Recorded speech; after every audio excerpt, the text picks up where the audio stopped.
যে সমস্ত নাগরিক নিজেরাই বলছেন তাদের কাছে প্রয়োজনীয় নথি আছে, তবু বাংলাদেশ তাদের ফেরত নিচ্ছে না। এবার এই বিষয়ে বাংলাদেশকে ভেবে দেখতে হবে, কারণ বাংলাদেশ তাদের নিজের দেশের নাগরিকদের ফিরিয়ে নিতে বাধ্য।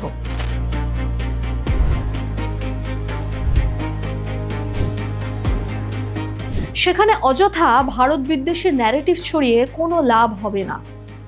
বাংলাদেশ এভাবে দায়িত্বজ্ঞানহীনতার পরিচয় দিচ্ছে।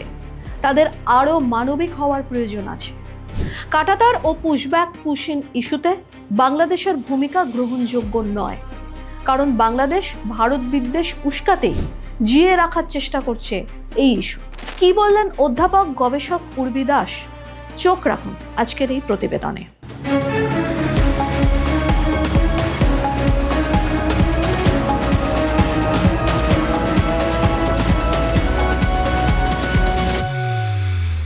পুশব্যাক পুশিং একই রাজনৈতিক সমস্যার দুটি দিক। পশ্চিমবঙ্গে পালাবদলের পর বিএসএফকে কাঁটাতারের জন্য জমি দেওয়ার সিদ্ধান্তের পরই ঘুম উড়েছে বাংলাদেশের। পুশব্যাক পুশিং বিতর্কে ঝাঁঝ বাড়ছে ভারত বাংলাদেশ সীমান্তে। হোল্ডিং সেন্টারে ঘরে ফেরার তাগিদ, বাসায় ফিরতে মুখিয়ে বাংলাদেশিরা। কিন্তু সমস্যা যেখানে, তা হলো সীমান্তে আটকে পড়াদের আর ফেরাতে চাইছে না বাংলাদেশ, বিমুখ তারা। এর আগে ভারতের তরফে বহুবার প্রকৃত বাংলাদেশি কারা তাদের তথ্য যাচাই করতে ঢাকাকে চিঠি দেওয়া হয়, কিন্তু সেই জবাব এখনো ঠিকমতো দেয়নি তারা, গড়িমসি করেছে। আর এখান থেকেই সমস্যার সূত্রপাত। তাহলে কি হবে এই মানুষগুলো? আসুন শোনা যাক। যে কোনো দেশ কিন্তু তাদের সিটিজেনকে, তাদের বৈধ সিটিজেনকে গ্রহণ করতে বাধ্য। এটা কিন্তু একটা দেশের সভারেন রেসপন্সিবিলিটির মধ্যে পড়ে। মানে পরিচয়পত্রের মধ্যে যদি দেখা যায় যে তারা বাংলাদেশি নাগরিক, আসলে তারা বাংলাদেশি নাগরিক, এবং তারা যখন নিজেরা স্বীকার করছে যে তারা এখানে ইলিগাল পথে এসছে, টাউটের মাধ্যমে এসছে, এখন যে পলিসিটা আছে ডিটেক্ট করা, ডিলিট করা এবং ডিপোর্ট করা, তো সেটাই ফলো করা হচ্ছে যে তাদেরকে তো পার্মানেন্টলি আর এখানে রেখে দেওয়া যাবে না, এবং তাদেরকে তাই জন্য হোল্ডিং সেন্টারে রাখা হয়েছে। প্রবলেম এখানে তারা, মানে বাংলাদেশ তাদের নিজেদের সিটিজেনের জন্যই প্রবলেম আরও ক্রিয়েট করছে। তাদেরকে যেহেতু ঢুকতে আর দিচ্ছে না, তারা কিন্তু একটা খুব ক্রিটিক্যাল ইন্টারন্যাশনাল প্রবলেমের মধ্যে পড়ছে, যেটাকে বলা হয় স্টেটলেসনেস, রাষ্ট্রহীনতায় ভুগছে। এভাবে দীর্ঘদিন যাবৎ যদি নিজের দেশের নাগরিকদের ঘরে ফেরাতে অস্বীকার করে বাংলাদেশ, তাহলে আন্তর্জাতিক আইন বলে একটা বস্তু আছে। কেননা সীমান্তে আটকে পড়া এই মানুষগুলো আন্তর্জাতিক দিক থেকে সবচেয়ে বেশি অসুরক্ষিত এবং রাষ্ট্রহীনতায় ভুগছে। ইন্টারন্যাশনাল ল অনুযায়ী স্টেটলেসরা সব থেকে বেশি ক্রিটিক্যাল, সব থেকে বেশি ভালনারেবল এবং আনপ্রোটেক্টেড। তো নিজেরাই নিজেদের, কিন্তু এই সিচুয়েশন আমার মনে হয় বাংলাদেশ বেশি দিন করতে পারবে না, কারণ সভারেন রেসপন্সিবিলিটির মধ্যে পড়ে যে যদি কেউ প্রমাণ করতে পারে যে আমি সেই দেশেরই নাগরিক, তাদের কাছে যদি নথি এবং প্রমাণ থাকে, সেই দেশ তাদের সিটিজেনকে দায়িত্ব নিতে বদ্ধপরিকর। যারা সীমান্ত পেরিয়ে ভারতে এসেছিলেন তাদের কেউ কেউ পেটের টানে এলেও সকলেই তা নন। সেক্ষেত্রে দালালের হাত ধরে এসে পড়ে দেশের বিভিন্ন জায়গায় ছড়িয়ে পড়া, সর্বোপরি চোরাচালান একটা বড় ফ্যাক্টর হয়ে দাঁড়িয়েছে। সেক্ষেত্রে একটি দেশের আভ্যন্তরীণ নিরাপত্তা কিংবা কখনো কখনো তার দেশের গণ্ডি পেরিয়েও আন্তর্জাতিক নিরাপত্তা ইস্যুতে একটি গুরুত্বপূর্ণ বিষয় হয়ে দাঁড়ায়। কি বললেন তিনি? আসুন শোনা যাক। বর্ডার এরিয়াসতে যে জায়গাগুলো রয়েছে, হ্যাঁ, উত্তর দক্ষিণ 24 পরগনা, নদিয়া, মুর্শিদাবাদ, এই এলাকার কিন্তু একটা ডেমোগ্রাফিক চেঞ্জ হচ্ছে এবং একটা ইকোনমিক ইম্প্যাক্ট হচ্ছে, এবং এই জেলাগুলো কিন্তু চোরাচালানের একটা রুট হয়ে যাচ্ছে।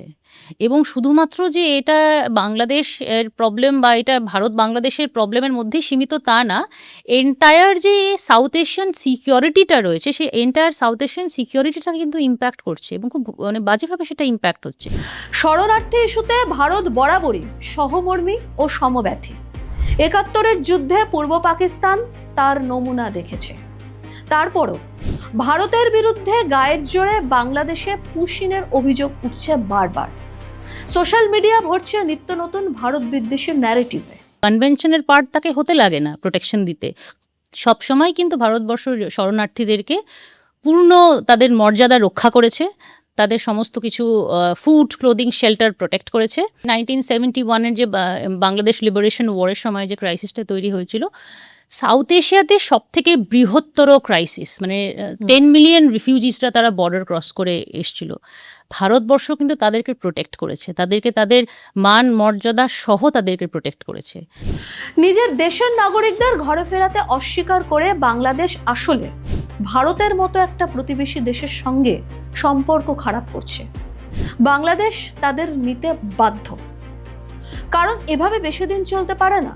কতদিন আর বাংলাদেশ হোল্ড করে রাখবে? বাংলাদেশ চাইছে, মানে এই রিসেন্টলি আপনি যদি দেখেন নিউ দিল্লিতে একটা ডিজি লেভেলের বৈঠক হলো, সেই বৈঠকের আউটকামই এটা দাঁড়াচ্ছে যে তারা ম্যাটারটাকে যত পিছোতে পারে সেটাই তারা চেষ্টা করছে, বাট এটা বেশি দিন সম্ভব না। বাংলাদেশের বুঝতে হবে যে বাংলাদেশের নিজেদের নাগরিকদের সমস্যা, মানে আমি একটা দেশ হয়ে আমি আমার নিজেদের নাগরিকের সমস্যা কেন বুঝতে পারছি না? তো এখানে তাদেরকে একটা প্রশ্ন করা উচিত যে এই প্রশ্নটা প্রবলেমের সলিউশন তাদের কাছে আছে। মানে এরা তো ভারতীয় সিটিজেন নয়, ভারতীয় সিটিজেন হলে তাদের সমস্যার সমাধানটা ভারতীয় সরকার, ভারত সরকার করতে পারতো। তো এটা তো তাদেরকে লং টার্মে কখনোই ডিনাই করা যাবে না।